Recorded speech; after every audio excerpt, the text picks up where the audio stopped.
Gonzalo from Europa Press and his agency in Spain. Hey. First of all, congratulations for the movie. It's such a pleasure. Thank you. Thank you. The first thing I want to ask you, this movie has some very intimate scenes. We can see some of them in the trailer. So I would like to ask you about this figure, the intimacy coordinator. Yeah. Some actors say that it's very necessary, some say it's not really. I would like to know your opinion on how did you work on this in this movie? Super necessary. I'm very grateful that I grew up in a time and in an industry where that already existed.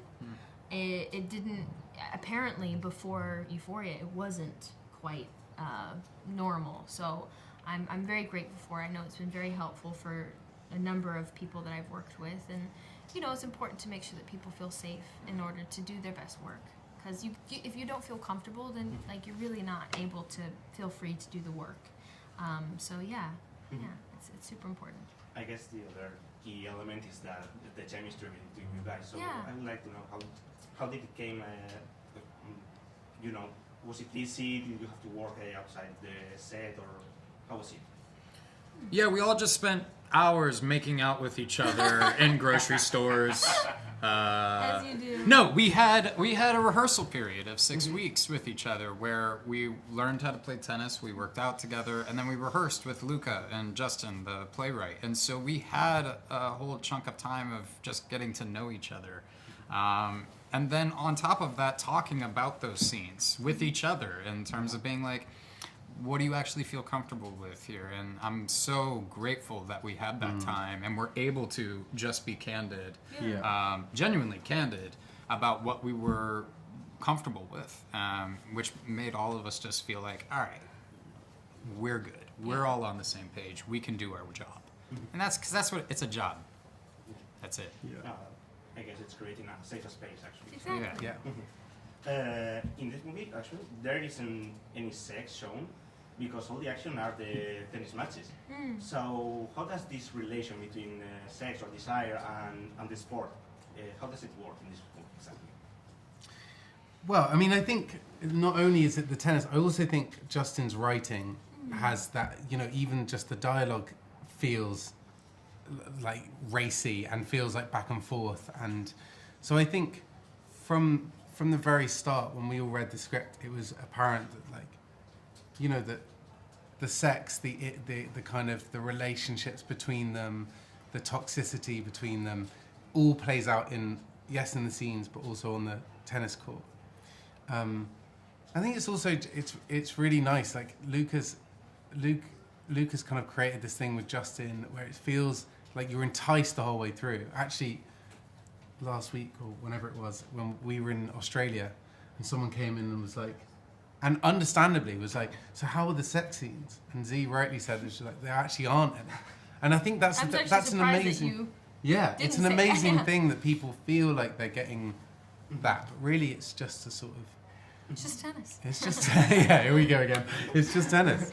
Okay, so let's talk about tennis. I would like to know, how did you work on, I mean, how did you prepare yourselves for you, like, you had some special training or any particular tennis player that you use as reference? Yeah, we definitely had training. And I think I remember kind of getting to a wall because I remember, like, I'm practicing, and I think because I'd never played tennis before, I feel like one day I'd be like, it clicked, finally, like I got it. And then I'd come in the next day and I'd suck. And I'd be like, okay, so I don't got it, you know? And I felt like that kept happening, and I was like, I still don't look anything like a tennis player. Like, I still look bad at this, you know? And so eventually, after trying to really push, I think we were almost training as if we were going to, like, be tennis players. After a while, I was like, okay, now I need to understand the physicality of these people, and I need to look like a tennis player. I don't need to necessarily, the ball doesn't have to go to the most perfect spot every time. It doesn't have to, you know, I just need to look good. And so I then decided to approach it from a more dance background, and tried to mirror and copy and get the footwork down and the positioning of the hands and, like, all these kinds of things. I literally would mirror my double and I would record both of us over and over and over again, and then I'd go back and I'd watch it, and I was like, I could be tighter. Her feet are faster than mine. Like her arm is higher than mine, and then I'd do it again and again, and that's kind of where I ended up going with my choice of like how to approach it, because I was like, I'm not gonna be good at this game, because no matter how hard I try. So let's just take the ball out of it. Without the ball, we're all unbelievably talented. Yeah. And that's what you see. Yeah. No, that's pretty interesting. And how about your cases? Because, for example, your style is actually very strange and very particular. Yeah, well, I looked a lot at Nick Kyrgios, Yeah. who's great in terms of the character and the way he performs, in between sets. The way he is on the sideline. In terms of things like the serve, I remember we were all like gathered around this laptop looking at YouTube videos of like strange serves. With Brad Gilbert, our coach.